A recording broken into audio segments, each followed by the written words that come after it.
Actually, drove across Japan. Not across Japan. I drove in Hokkaido recently, and that was pretty fun. It was pretty relaxing. In Hokkaido. Yeah, it was really relaxing. There was no snow, thank God. Oh wow! But it was really chill. It was nice. Where'd you go? I drove from Toyako to where did I drive? Hakodate, like Sapporo. No. Did you go to Nabori Betsu, hot springs? I did stop there, but then I was like, "Fuck, it's hot, isn't it?" I was like, "There's kind of like nothing else here." Is it? It's like Japan's like number 3. Hot Is it spring actually? Resort. It's like one of the biggest, best hot spring resorts in Japan. Even nothing here. I was hungry.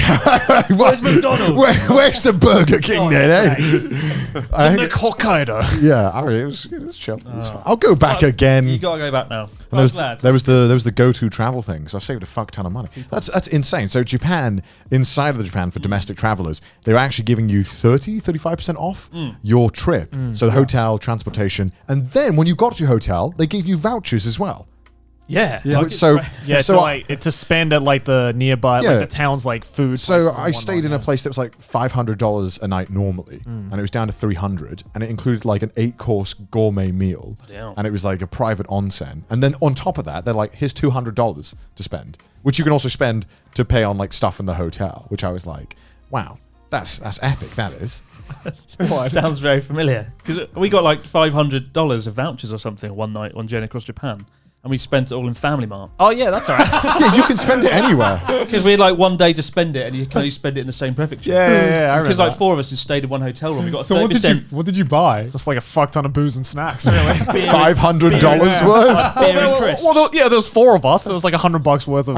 Could you imagine? Weird, could you imagine something like that happening in the UK? It would be fucking. It would be a fucking frenzy if you told people that 30% off plus get free money to spend. The Japanese government just went mental with this. Like, And they're extending it now as well. Did you see that? oh god, They're extending it until like June or something. Yeah, originally it was until the end of March, right? Yeah. But now it's until like June, July, something like that. Which is crazy because stuff's already. I think the stuff is pretty cheap already here, travel-wise, compared to the UK. I didn't realize how much Japan's economy relied on tourism until I moved to Japan, and I've realized how much people like value tourism here, like traveling. I mean, scary. Like in like July, me and Aki went up to Kyoto for our like anniversary, right? And I was dead. It was scary. I've never seen Kyoto that empty in my life. And we went on a week. Like we went to Inari Taisha, the 1,000. Yeah, I've been there. I've been there as well. Yeah, on a weekend. It was like a Saturday at like 1 p.m. So normally I would never go there on a weekend. Yeah. And when we went, there was like 4 people there. Yeah, I went there as well. There's no one there. It was scary. Oh, it's because of you telling me that a few weeks ago that I'm actually going to Kyoto tomorrow for a week. So I'm just going to be walking around. And probably perfect time to film there. It was actually like a ghost town, all of Kyoto. It was like there was no one. I can't imagine going there now when the country opens back up. Yeah. Because I had like the best experience being like,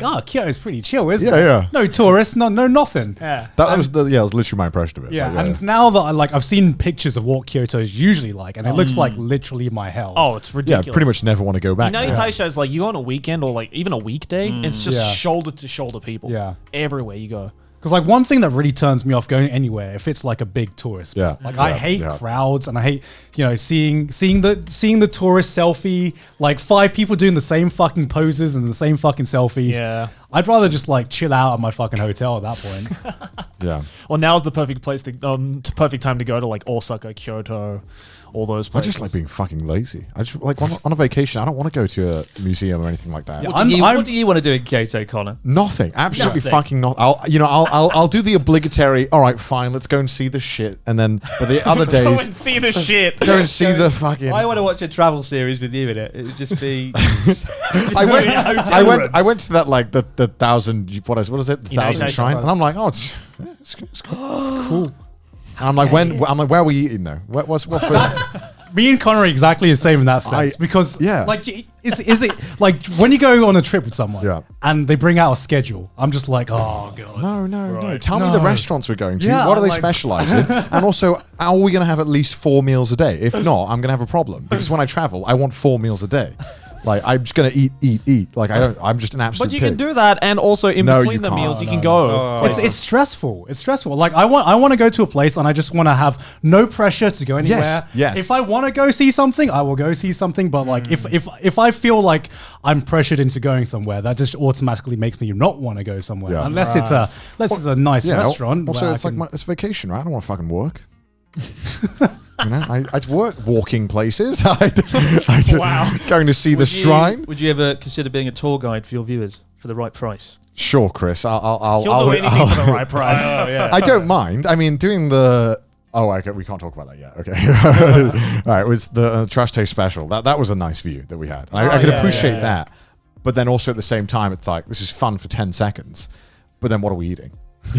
Yeah, well, I mean, let's be real. Like we probably would have not gone there if it wasn't for. To be fair, I don't like. For me, when I go to a place, I don't remember what I saw or what I did. I remember what I ate. Why is that? That's not weird. Come That's on. not weird. I'm the same. I mean, I don't remember what I did in Hokkaido, but I remember the meals. Like really? Vividly. I'm kind of the opposite. I had a big fat crab, and they murdered that crab in front of me, and it was delicious. I'm actually no, Chris, you added to the flavor. I'm kidding. Poor old king crab. As much as I love the food, like especially in like Hokkaido, wherever I am, and especially anywhere you go in Japan, the food's always going to be good, right? But I don't know, like I'm always kind of the one who was like, yes, I remember going here. I'm more of a location person than a food person. I'll just see like a tourist thing pop up, and I went there, it's a bit shit. Well, maybe that's the problem. You're kind of going into it with like a negative mentality, right? I just want to eat. No, it's just like what is so special about this place? Like I think I grew up with it because anytime my parents would take me to this place, we'd like take the tourist pictures. Oh my god, yeah, my parents would do that as well. Yeah, and I'm just like, I don't fucking care. I just want to be in my hotel room and play my fucking Game Boy. Yeah. Sometimes you just want to chill in the hotel room and just like get some food and watch the shit. I think you just like don't like traveling. No, I love traveling. But I hate doing tourist stuff. Food. I like being in a new place. I just don't like actively going to. I like the environment. I like a new environment. I don't give a shit about like spots, hot spots. I want to meet people. I like chat, drink, and just eat and chill. I want to do something active. Yeah. Something active. To me, like going to a place and taking pictures is not like an active thing that I enjoy.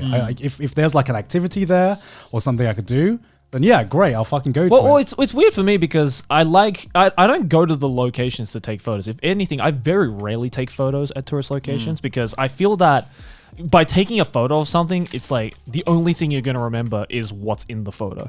Whereas like I want to actually remember that's me some going hipster there. Shit right there, Joe. Then rather than like taking, I'm the opposite. I just forget everything, so I need to have like a photo. Oh, really? Like, and that like rekindles the memories that I've lost. But because with my trip to Kyoto, like, I've got no plan though. Like going on what you guys have been saying, like this time I'm there for a week, no plan. Is it vacation or are you filming? Kind of half and half. Like I'm doing a documentary on old dilapidated Kyoto houses that have been redone and whatnot. And that'd be really nice. But like really, no plan. Hoping to just walk around and see what I can kind of find. Yeah. Also, I like the feeling of discovery as well. I like going somewhere and not knowing what I'm going to see. If it's if it's all planned and, people have like researched this place and I'm like, I know a really cool place because I've read about it and everything. It feels less special than just like driving around and seeing a cool place and just being like, that looks cool. I mean, you're completely right. Like my cousin came over last year to Kyoto. We had like one day and we literally just got in a taxi. I was like, go to Kinkakuji, go to the Fushimi Inari, we'll just do it. Went to all these like 5 places. It was all right. He saw everything, got the photos, but it wasn't really any good memories or experiences from it as a result. Well, I mean, I don't like, whenever I go somewhere, I'm not the one to be like, all right, these are all the tourist locations, let's go here. Like I'm still very like picky choosy on where I want to go. Because to me it feels like playing an open world game where you have all like the checkpoints like marked out already. Well, I like a Breath of the Wild type of experience where I'm just like exploring that place. Yeah, I mean that's you do get that in Kyoto though. Like Kyoto, you really do feel like a video game. You can discover little shrines, little restaurants. Oh, there's bars, so many coffee shops. There's so many cool. Well, especially with Kyoto, I actually, if anything, I avoid taking the trains anywhere. We always walk from one location to another because the walk along the way is where you find all the cool shit. Right? Yeah, and then on top of that, you get to go to a tourist destination. So it's like best of both worlds, in my opinion. Absolutely. Yeah, like for me, my ultimate holiday or my ultimate tourist spot is just put me in like a cool place and just don't tell me anything about that place and just let me discover it myself. Fuck. It was so hot in Kyoto. I remember I was sweating my ass off there. Well, when did you go? In the summer, like July or something. Yeah, we went there too. It was I was going to die. Did not like that. Did not like Japanese summer. It was as bad as everyone said it was going to be, but I thought everyone was exaggerating. Because I was like, there's no way it can be that awful. But it was. No, it's pretty bad.